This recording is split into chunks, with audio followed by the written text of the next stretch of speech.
안녕하세요. 매번 제 사연을 써볼까 말까, 누가 볼까봐 겁내고 고민만 하다가 뜬금없이 드라마 펜트하우스에 빠져서는 치고받고 미친 듯 복수하는 매력에 귀감겨 그간 저에게 일어났던 삶의 변화에 대해 공유를 해보고자 글을 보내봐요.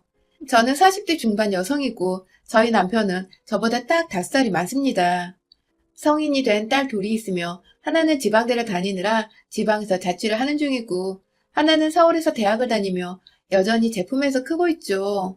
함께 살고 있는 딸아이는 둘째인데 성격이 저랑 똑 닮았답니다. 화를 잘 못 내는 것부터 남들이 스쳐 지나가듯 하는 말조차 쉽게 상처를 잘 받고 또 속상해하는 것까지 말이죠.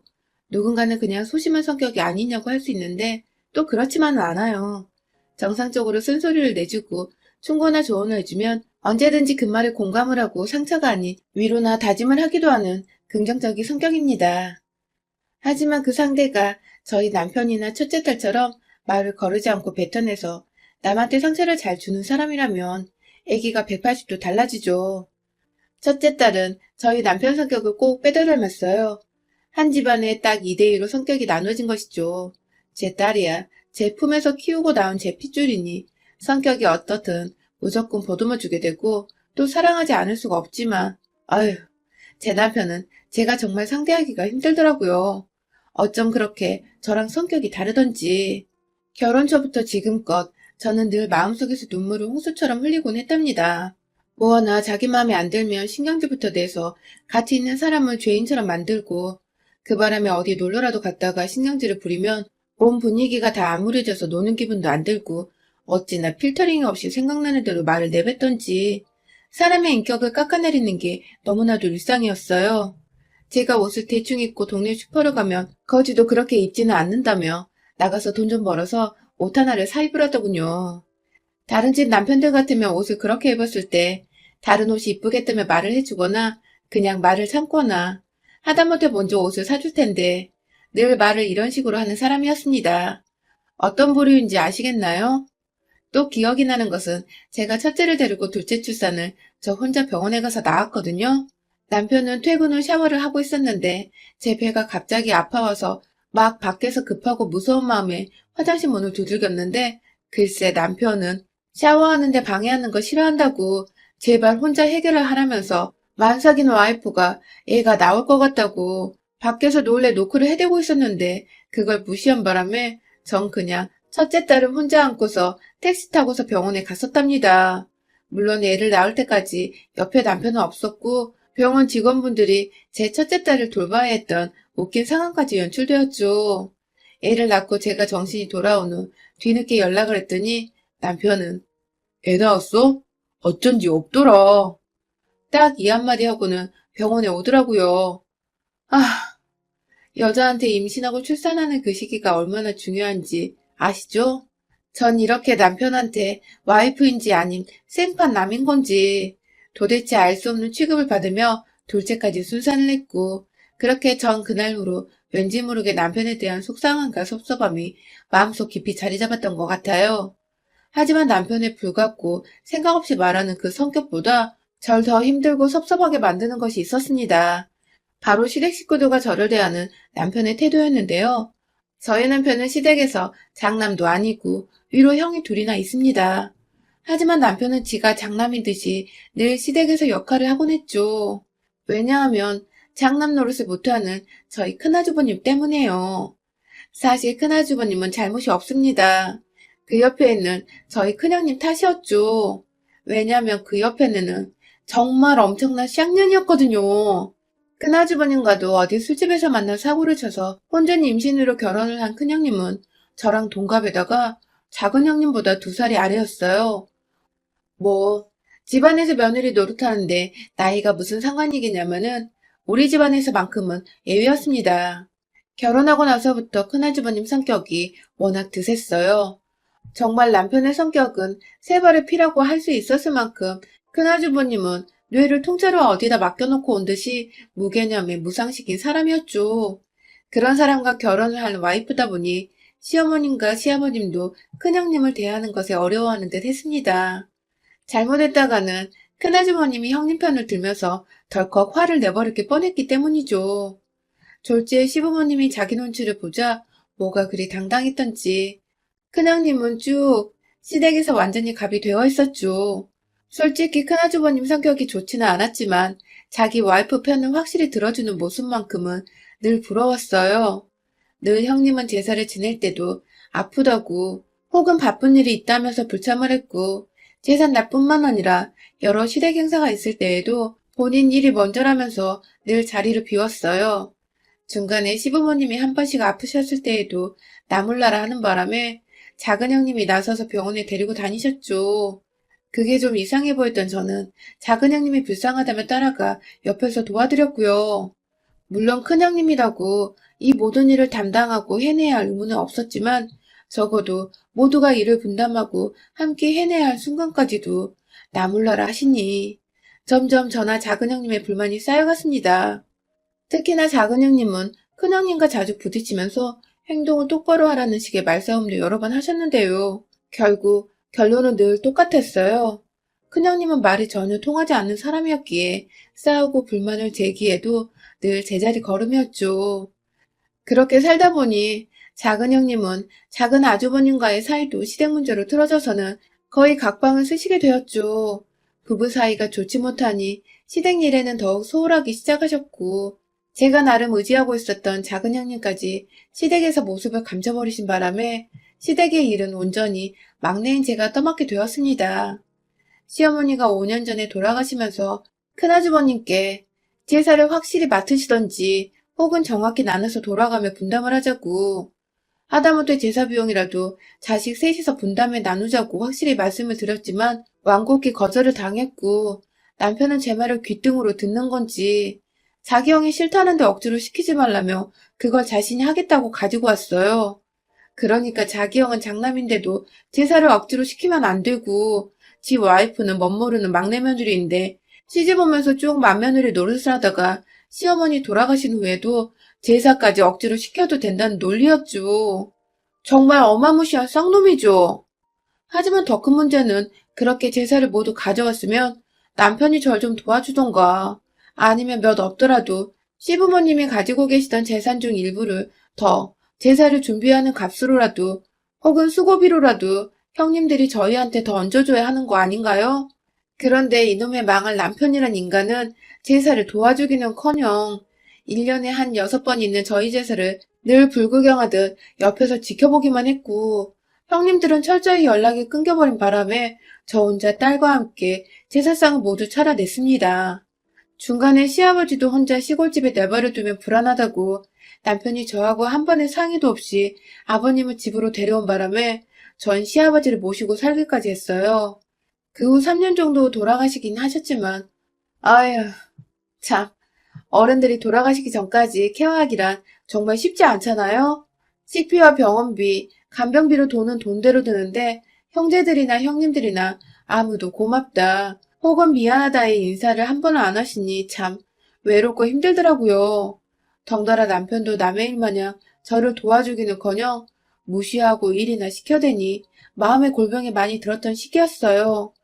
그 후로도 시아버님의 쥐뿔도 안 되던 조그맣던 그 재산은 결국 셋이서 딱 3등분을 해서 나눠 가졌고 저는 제사를 모시고 시부모님을 모신 수고비는커녕 수고했다는 인사도 생략당한 채 그대로 제사까지 혼자 떠맡았습니다.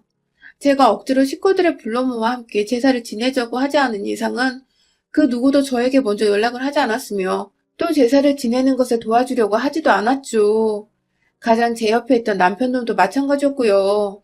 도움을 주긴커녕 늘 자기 부모한테 정성을 다해 제사를 지내라고. 안 그럼 부정 타서 안 한 것만 못한다고 면박을 주기 일쑤였어요. TV 뉴스에서 매번 제사상에 피자도 올리고 치킨도 올라간다는 신세대 방식의 제사 소식이 들려오면 마치 저 들으라는 듯이 저거 다 옆에 애들이 제사 지내기 귀찮아서 얘들한테 꼼수 부린 거야. 저런 년들을 와이프로 둔 남자들은 안 봐도 팔자가 뻔해. 라는 식의 말을 늘어놓았고 그 때문에 저도 시어머니, 시아버지 좋아하시던 단팥빵 하나 올리기는커녕 늘 전통대로 양반 하나 없었던 평민 집안의 조상들을 위해 그놈의 전통을 따라 종류별의 과일과 나물, 육탕과 떡까지 모조리 다 준비를 해 올려야 했습니다. 물론 저 혼자 혹은 귀하디 귀한 제 딸의 손을 빌려 함께 말이죠. 며느리들이 둘이나 더 있는데 내 딸이 이 제사를 도와야 한다니 엄마 된 마음으로 정말 눈에서 매번 욕이 튀어나왔어요. 그런데 하루는 저희 딸이 왜 이렇게까지 정성을 쏟냐고, 아빠도 안 알아주는데 누가 알아준다고 이 힘든 제사를 고생하며 최선을 다하냐고 저한테 답답하고 속상하다고 하소연을 하더군요. 딸이 옆에서 보기에 엄마가 너무 호구 같고 불쌍해서 답답해 보였나 보더라고요. 전 결코 의도한 게 아니고 그냥 결혼해서 다른 며느리들이 아무도 안 하니 저라도 어찌 해야겠어서 제 도리, 제 의무라고 하고 있었던 것인데 제 딸이 봐도 호구 같다니 정말로 제 인생에 확 진절머리가 나고 절 이렇게 만든 남편 새끼가 미워서 뜯어 죽이고 싶더라고요. 결국 중간에서 형제들 간의 해결을 제대로 못한 남편의 잘못이 10의 8알이란 생각이 들었습니다. 물론 제 도리를 안 한 다른 형제들의 안하무이는 잘못도 있었지만 말이죠. 그날 후 다음 제사에서는 반드시 나머지 두 형제들 그리고 형님들까지 모조리 불러내 절이라도 한 번은 올리도록 준비한 거 고맙단 소리 한 번을 듣거나 그냥 아무도 인정해주지 않으면 다 때려치기라도 해야겠다는 마음을 먹었어요.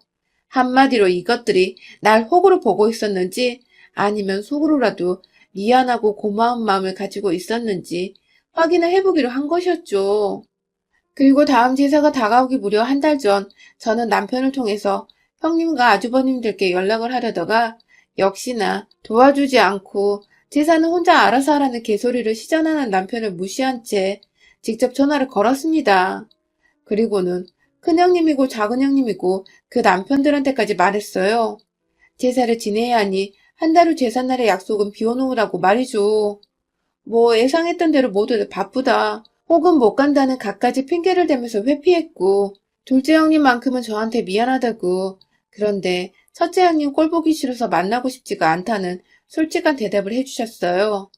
전 그 미안하단 말 하나에 오히려 작은 형님에 대한 일말의 섭섭한 마음을 접어둔 채 그날 큰형님이 또 지랄을 하면 갈기갈기 찢어놓을 거라는 다소 험한 말을 해대며 큰형님 무시하고 오시라고 일러두었고 제 말에 약간 통쾌함과 믿음을 가진 건지 둘째 형님은 단번에 알겠다고 오케이를 하셨어요.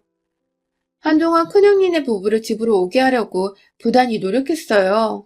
자꾸만 오기 싫다고 핑계대는 다 큰 성인 것들을 제가 어찌 데려올 수 있을까 싶어 막막했지만 결국 돈이면 다 되더군요.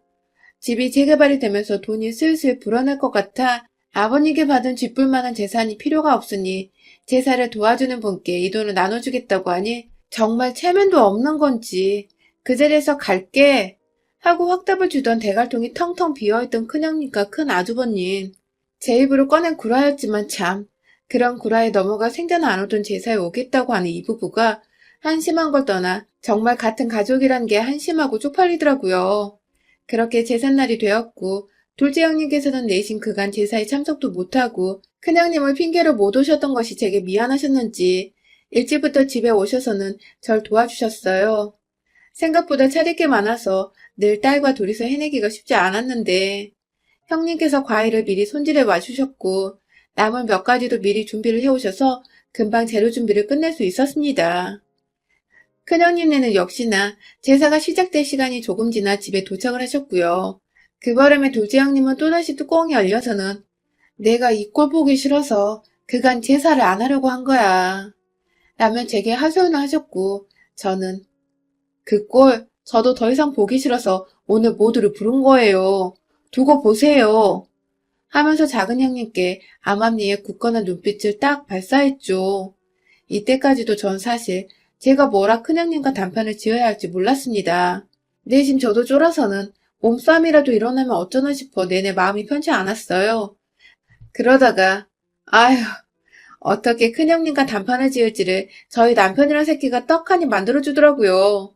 글쎄 뒤늦게 와서 멀뚱멀뚱 인사도 대강하고 도대체 애인은 밥 말아먹은 건지 잔뜩 차려진 제사상을 보고도 이거 식은 음식 아니야? 뭘 이렇게 많이 했대? 이거 다 사놓고 직접 했다고 생색내는 거야? 라는 성질 팍팍 건드리는 말을 해대는 형님을 향해서 남편이란 놈이 글쎄 그러니까요. 생색은 지 혼자 다 낸다니까 맨날. 라고 하는 겁니다. 아니 순간 울컥해서 생색이라니?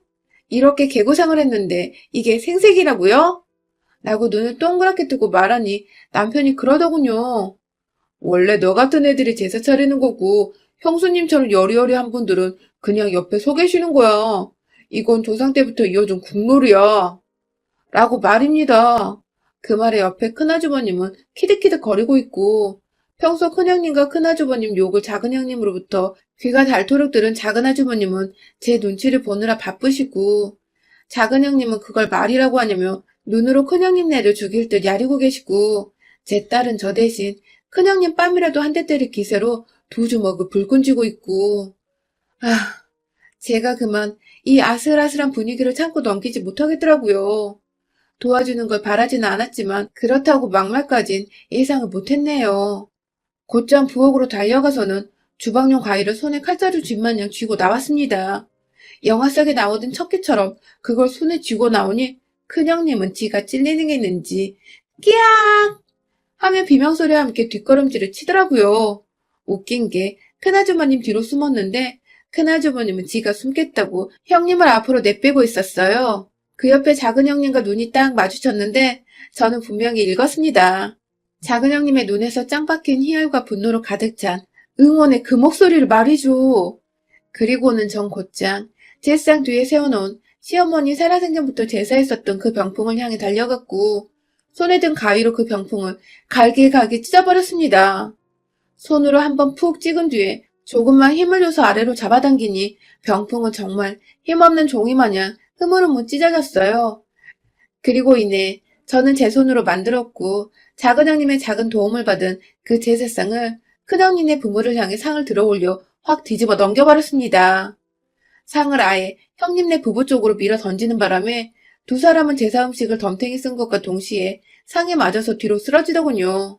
더 웃긴 건 그 뒤에 소파가 있었는데 둘 다 넘어지며 소파에 앉자마자 제사 테이블이 그 위에 떨어져서 무릎을 찧어버렸고 둘 다 아프다고 비명을 지르며 일어나 겨우 테이블을 치웠는데 결국 무릎이 아팠는지 다리를 제대로 펴지도 못하고 쩔뚝거리더라고요. 두 년놈들의 꼴을 보니 남은 건 딱 한 놈. 남편 새끼였어요. 순간 감정 주체를 못하고 가위 든 손을 쥐고 올렸다가 남편이 으아 하며 나자빠지자 저도 겨우 정신을 차렸네요. 조용히 가위를 내려놓곤 엎어져 있는 제사 음식 중에 제 눈에 바로 띄었던 윗부분이 칼로 살짝 잘려있던 사과와 배를 인정사정할 거 없이 남편을 향해 던져버렸습니다. 작은 형님께서 어찌나 단단한 알을 사오셨던지 던지고 남편을 맞추는 그 느낌이 너무 알차고 좋더라고요. 던지면서 내가 다시는 네 조상들 제사를 지내나 봐라 하고선 절뚝거리는 큰형님은 제 손으로 머리채를 잡고 끌고 나와 집 밖으로 쫓아냈고요. 큰아주버님은 와이프가 그렇게 끌려나가니 별 수 없이 말리는 척하며 형님 따라 알아서 집 밖으로 나갔고요. 그 와중에 작은 형님은 재밌다고 깔깔 웃으면서 저를 돕겠다고 제 딸과 함께 거실에 뒹굴고 있는 제사 음식들을 치워주고 계시더라고요. 남편은 여전히 주저앉아 충격에서 헤어나지 못하고 있었는데 제가 안 치우고 뭐해 이 새끼야 하고 소리를 꽤 질러 보이니 옆에 있는 작은 형님과 작은 아주버님 눈치까지 살살 보다가 결국 알았어 지금 해 하며 딸을 도와 옆에서 하나둘 음식들을 주워 담기 시작했어요. 한마디로 기고만장한 저한테 함부로 말을 꺼내던 남편이 제 말에 거의 처음이다시피 수긍을 하고 쫄아서는 백기를 든 것이었죠. 좀 험난하게 결코 쉽지 않게 제 노동을 인정해달라는 투쟁 아닌 투쟁을 벌이게 되었지만 그날 후 저는 그간 저 혼자 제사를 지냈던 것에 대한 울분이 몽땅 풀려버렸습니다. 큰형님을 제 손으로 머리채 잡아당겨 집 밖으로 끌어냈던 그 순간을 아직도 매일같이 자기 전 되새기며 마음속에서 올레를 외치고 있어요. 작은 형님은 그날 후 저에게 제가 은인이라고 저 같은 동서를 둬서 너무 든든하다며 제사를 지내도 좋고 안 지내도 좋고는 제 마음인데 제사를 지내게 되면 이젠 자기가 꼭 도와주겠다고 하시더군요. 왜냐면 큰형님이 절대 무서워서 못 나타날 거 아셨기 때문이죠. 그 말에 혹해 제사를 하면서 작은 형님과 큰형님 뒷담화까지 실컷 하고 싶었으나 남편도 인정 안 해주던 저의 노동이었기에 후련하게 제사는 더 이상 이 집안에서 없는 것으로 결론을 내렸습니다. 절대로 다시는 앞으로 네버 우리 집에선 제사가 없을 거예요.